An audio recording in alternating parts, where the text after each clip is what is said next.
अगर एक केस भी आपके मुल्क में मौजूद हो तो वो इन्फेक्शन फैलाने के लिए बहुत काफ़ी होता है। और अनफॉर्चुनेटली पाकिस्तान उन 2 ममालिक में से है पूरी दुनिया में जहाँ से पोलियो एरेडिकेट नहीं हो सका। मगर ये पिछले दिनों में हम लोगों ने ये कोरोना की वायरस के आने से पहले जो नेशनल कैम्पेन्स की थी, एक दिसंबर में और एक फ़रवरी में, उसके बहुत अच्छे रिज़ल्ट्स जो थे वो आए थे। और दिसंबर में हमने एक डिक्रीज़ इन केसेस भी देखा था। मगर अनफॉर्चुनेटली ये कोरोना वायरस के आने से जो इस साल की 4 नेशनल कैम्पेन्स प्लान थी, वो अपने टाइम के ऊपर नहीं हो सकी, जिसकी वजह से जो है वो हमें थोड़ा-सा सेटबैक आया है। मगर इसके ऊपर गौर किया जा रहा है और आने वाले दिनों के लिए इसके लिए स्ट्रैटेजीज़ बनाई जा रही हैं जी। अच्छा नौशीन साहब, कई हफ्तों से बात चल रही है कि किसी न किसी तरह पोलियो वैक्सीनेशन का अमल जारी रखा जा सकता है। अब तक इसकी कोई सूरत बनी नहीं है, क्योंकि ज़ाहिर है पोलियो केसेस तो बढ़ रहे हैं, तो अगले सालों में इसका हमें और नुकसान खमियाजा भुगतना पड़ सकता है। कोई प्लान ऑफ एक्शन है आप लोगों के जहन में? जो टेक्निकल एडवाइजरी बोर्ड है पोलियो का, उसकी मीटिंग हुई है और उसके अंदर जो है वो सारी डिसीजंस हो गई हैं। अनफॉर्चुनेटली हमारा मुल्क में एक वाइल्ड पोलियो वायरस जो सर्कुलेट कर रहा था इतने सालों से, उसके साथ साथ एक वैक्सीन डेराव्ड पोलियो वायरस की वैरायटी जो है वो भी अब हमारे मुल्क में आई है और वो दुनिया के 40 मज़ीद ममालिक में भी उसके आसार पाए जा रहे हैं। तो अभी जुलाई अगस्त के लिए प्लान किया गया है कि वो जो उस वैक्सीन डेराइव पोलियो वायरस के लिए जो इफ़ेक्टेड एरियाज़ हैं जहाँ पर अभी तक केसेस रिपोर्ट हुए हैं, उन इफ़ेक्टेड एरियाज़ के अंदर जो है वो एक स्मॉल स्केल की जो है वो कैंपेन्स की जाएंगी। और उसके बाद फिर ये जो इस साल के आखिरी 4 महीने होंगे, उसके अंदर हम लोग फुल ब्लोन नेशनल कैंपेन्स जो हैं, 4 नेशनल कैंपेन्स जो हैं वो कल ही उसकी सारी प्लानिंग हुई है। और इसी साल के आखिर में 4 नेशनल कैंपेन्स की जाएंगी और उससे मैं समझती हूँ कि पूरे हमारे मुल्क के बच्चे जो हैं वो कवर हो जाएंगे और पोलियो को कंट्रोल करने में वो बहुत मौसर साबित होंगी। नौशीन साहब, अब अगर हुकूमत का फोकस पोलियो पर आ ही गया है, जो क्योंकि अलार्मिंग सूरत हाल है, तो क्या उम्मीद रखें? कब तक इस मरज़ पर काबू पाने की पोजीशन में आ जाएंगे? चलें, ये तो बहुत दूर की बात हो गई है। क्या हम अभी इस पेंडेमिक में पोलियो मुहिम अपनी किसी तरह जारी रख सकते हैं, क्योंकि दैट इज़ इम्पॉर्टेंट?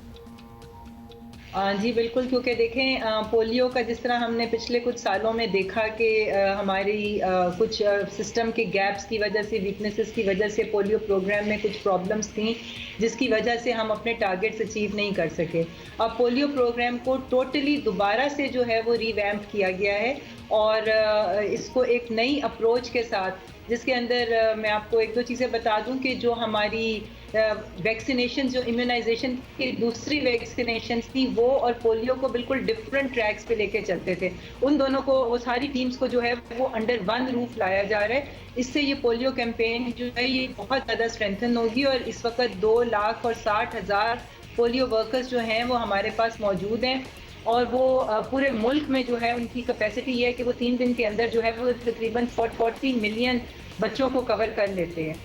ऑलराइट जी, ग्रेट प्लान्स, लेट्स सी कि किस तरह से इम्प्लीमेंट किया जाता है। अच्छा, एक इंटरेस्टिंग बात हमने आपसे शेयर करनी है। गुज़श्ता रोज़ बताया था आपको प्रोग्राम में कैथी सेलिवन के बारे में, जिन्होंने खला में जाने वाली पहली खातून होने का एजाज़ हासिल किया। साथ ही वो समुंदर में गहराई में 11 किलोमीटर तक उन्होंने सफ़र तय किया और दुनिया की 8वीं शख्सियत इस तरह बनी और पहली खातून होने का एजाज़ भी इस तरह से उन्होंने नाम किया अपने, कि समंदर में डाउन डीप द वाटर वो 11 किलोमीटर तक गई। और आज हम आपको मिलवाएंगे अमरीकी खातून वेनेसा ओब्रायन से, पाकिस्तान के लिए खैर सगाली सफ़ीर अमरीकी खातून है वेनेसा।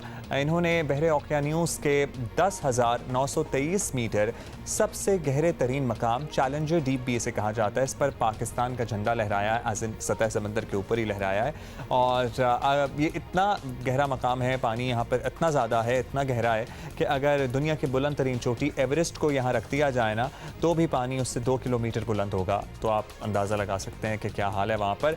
वेनेसा इस मुहिम को मुकम्मल करने के बाद ज़मीन के सबसे ऊंचे और गहराई वाले मकामात तक पहुँचने वाली पहली खातून बन गई हैं। वेनेसा अपना नाम Guinness book of world record में शामिल करवाने में भी कामयाब रही हैं और वेनेसा ओब्रायन ने 2017 में दुनिया की दूसरी बुलंद तरीन चोटी K2 को सर भी किया था। So she has done wonders as well.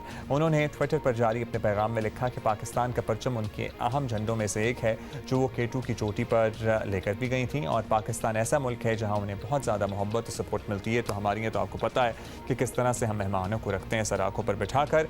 अच्छा जी, अभी दैट इज़ इट, और इंशाल्लाह we are going to see you tomorrow. और आपने अपना ख्याल रखना है, हाथ बार बार धोने, आँखों को छूने से, मुंह को हाथ लगाने से गुरेज करना है, मास्क पहनना ना भूलें, मास्क नहीं है रुमाल बांध लें, बस अपना ख्याल रखें। See you tomorrow, have a great day.